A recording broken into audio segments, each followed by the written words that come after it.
Smoke 'em if you got 'em. Welcome back to Dean's Dustbin. So today we got kind of a fun little project. I have a friend, he is a Twitch streamer, lives in Germany, Italian. His name is on Twitch is Matzu89. I'll put it like right here. Search it if you want to. Tell him hi from Dean's Dustbin. He speaks English, German, Italian. He'll talk to you, man. The guy's awesome. But I wanted to do something for him. And one of the things I can do is woodworking, right? Well, the guy smokes a tobacco pipe. Now, I've never made a tobacco pipe once in my life. So I, for some reason, challenged myself to do this. I wanted to make Matzu a nice little gift from the dustbin, mail it off to Germany, things like that. But then I shortly realized that I don't know crap about making a pipe. So what I did is I went down to my liquor store, bought this lovely little corn cob pipe here for about $1.50 and studied the ever-living crap out of it. Follow that up with about a month of research on the internet. So we are going to build a pipe today on Dean's Dustbin. Can't guarantee it'll be pretty, but I guarantee it'll be functional. So to start with, one of the things I learned about pipes, you need to use specific woods. And the top two in the world are pipes are made out of briar wood, which, whatever, that was number one. But then number two was cherry. And I liked the idea that, you smoke meats with cherry, let's use cherry. God bless Amazon. I was able to buy a brick, 2x2x6.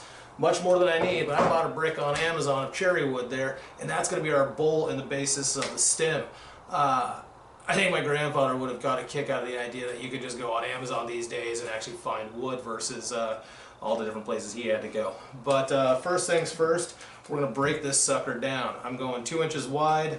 I guess it's going to be 6 inches long by the time we're done with it, the first cut. Then I'm going to leave myself either about 3 or 3.5 inches to be able to work with this. So let's go take it over the table saw and break this sucker down. Here's a quick screw up on my end. Always make sure your blade is taller than what you're cutting, otherwise you'll end up having to cut twice like I did on that first section.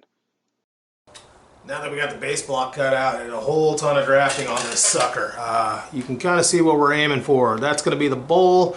It's going to be kind of my slop area to kind of carve and do it. The shaft coming down, things like that. I said I had to do a lot of research, so some things I found. Standard bowl size is about 3/4 of an inch. Matzu, I know you're Italian. It's something in centimeters. I don't know. Maybe I'll throw it down here. So 3/4 inch bowl is what I found. So yeah, I got a nice little bowl cutting bit, carves out our nice bowl.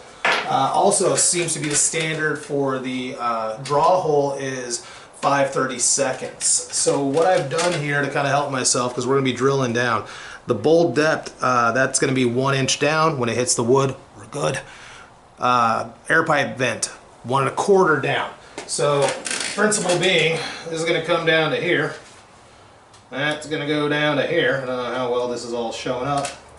And then we drill straight on through. If I did all my math and drafting right, I should be able to blow through this sucker. Maybe we'll get a little sawdust poof. Yay! It actually works. I'm not an idiot.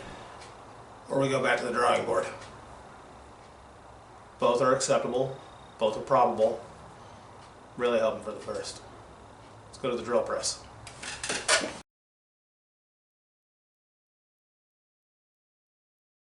Now we got our hole and bowl drilled. Now we got to figure out where we're tapping through. It's kind of a crude way of doing it, but I got it all.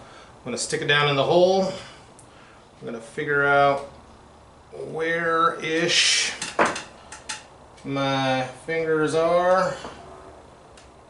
And that. Right there.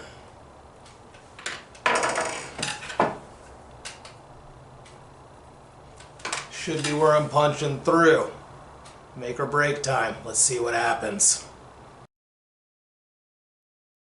Everything's drilled. The top hole and the back hole. Loaded it with sawdust. Let's see what happens. Alright. Looks like we got a pipe. Thank you for watching Dean's Dustbin. This will be the end of my video. I'm going to just turn this in at that point and we'll go from there. God, I wish it was that easy. Alright, so now, now that we got the pipe, at least we know it's functional.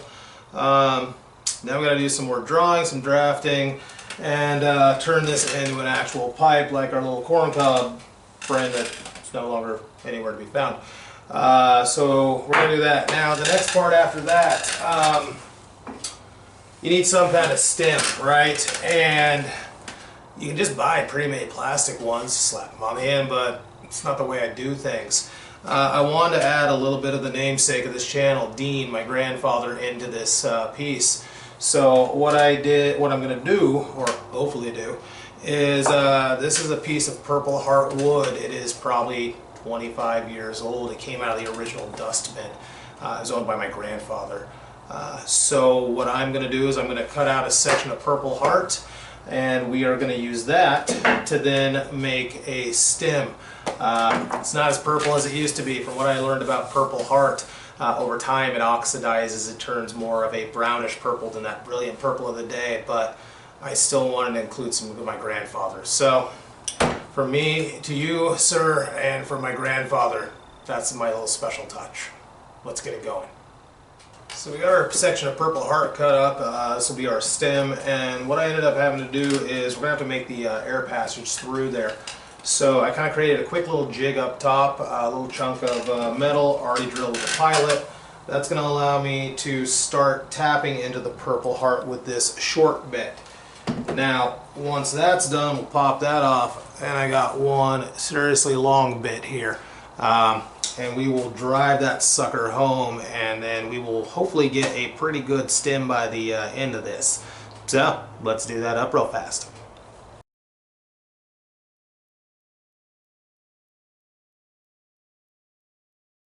Now that we got the cherry block all ready and we got our stem all drilled with a pilot hole, we need to get these suckers together, right? So when I took apart the corncob pipe here, it just has a little, like, you know, divot, whatever, plugs in. So it kind of got me thinking, what I'm going to do is I'm going to take a 3/8 Forstner bit here, and I'm going to tap into both the pipe and the stem. And then what I created is a little plug out of a dowel rod. Seat that inside one, seat it in the other, creates the passage, and then at that point we can do the glue. No glue getting inside the air vent hole. So let's Forstner this thing down real quick, glue it up, and then unfortunately that is the end of our first day because glue, drying, hate it. But we'll come back tomorrow. So let's do this real quick.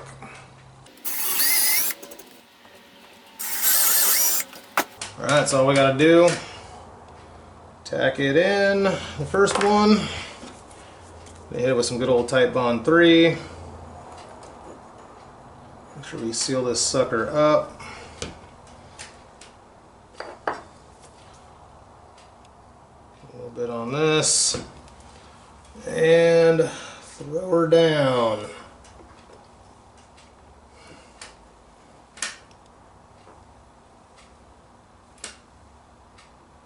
Should be good-ish.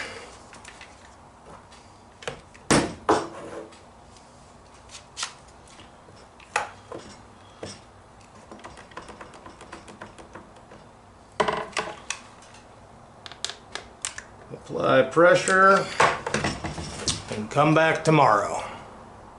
I swear glue drying time is the bane of my existence. So here we are at the end of day one. We'll be back tomorrow for the next day of the build. If you're liking what you're seeing and you're feeling frisky, please like, share, subscribe, and hit that little bell notification icon. Let you know when I upload a video. I don't have a schedule here, so it's whenever I build something. But if you would like to see me every week, you can go check me out on Redneck Cooking with Billy Ray. It's my other channel. We do something over there every Monday at 3 p.m. Eastern. Later.